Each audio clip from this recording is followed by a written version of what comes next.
guys, good morning. Say good morning. I want to sleep now. You wanna sleep now? Good morning nga. Look at your face, oh, it's dirty. Look, oh, it's dirty. It's dirty, oh. I'm not dirty. Yeah, your face is dirty, look. Let's go. What's up, guys?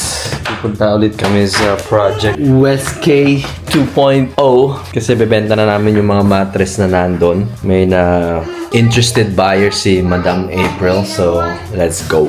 Okay guys, we're here na sa project West K 2.0 and we're just waiting for the buyers.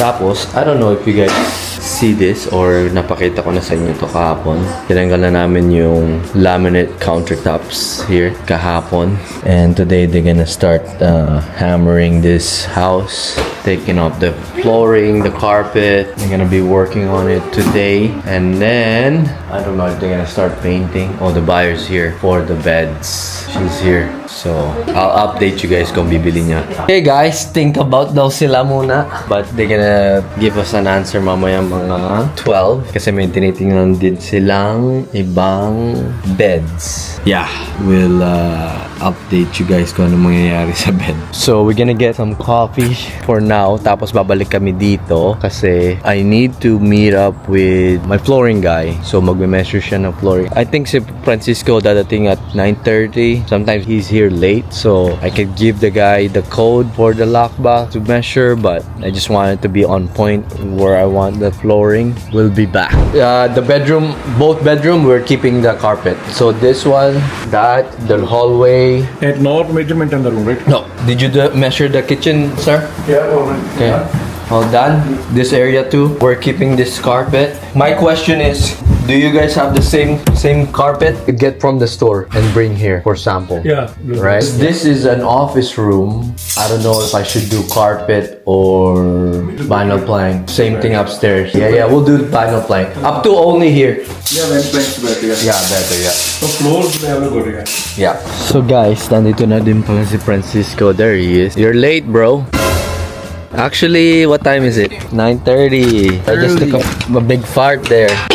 Oh, smell that. Sounds like dick. I just farted. Ooh. So, what's the plan today, my guy? Aren't you guys gonna put this outside first? You wanna take this? I think I'm gonna take that. Yeah, man, it's so nice. I know all of these. This is our, they say you get lucky if you have all these fucking stupid things. The bed, we got few guys that, looking at the beds. So. You're not going today, I'm taking those two. No, my friend, no, my friend. Don't take anything, my friend. Guys, we got a meeting with our marketing team.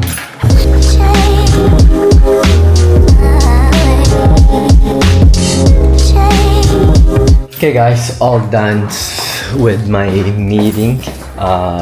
We're going to Costco now. Maghanap kami ng fridge for our new project. So tara, sama kayo. Where's the fridge and stove? Oh, there's the dishwasher. Ito yung fridge. Ito yung sinasabi niya. Yeah, ito yung kailangan ko.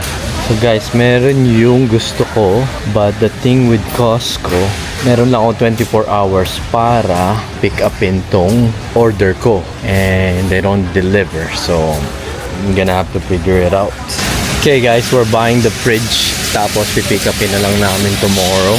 Nakabili na ako ng stove, ng dishwasher, and what else? Microwave. Mas cheaper to dun sa kinukuhanan ko, so it's worth every penny. So ito yung bibili natin. Kaso bukas pa namin pipick upin.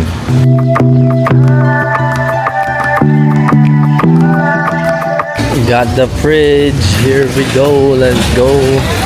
Bibili na nga lang ako ng ano.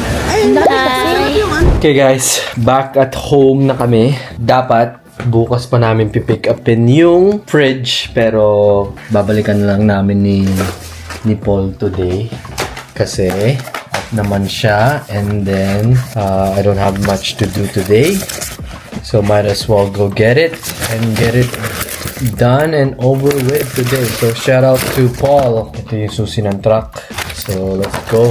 pick it up, and then drop it to project West K 2.0. Let's go! I'm gonna tell you guys magkano ang binayaran ko doon. Sa stove, fridge, and dishwasher, around 1,200. Maybe a little bit more. Tapos yung sa fridge, it's 800 plus tax. Tapos yung microwave, it's $200. Altogether, 2,200, maybe plus tax pa. So let's say 2,500. Pero yung unang quote sa akin nung nagbibigay sa akin na appliances all the time was about $3,150. We saved $650, guys. That's worth doing all the work, I think. So yeah, let's go pick it up. Load it up.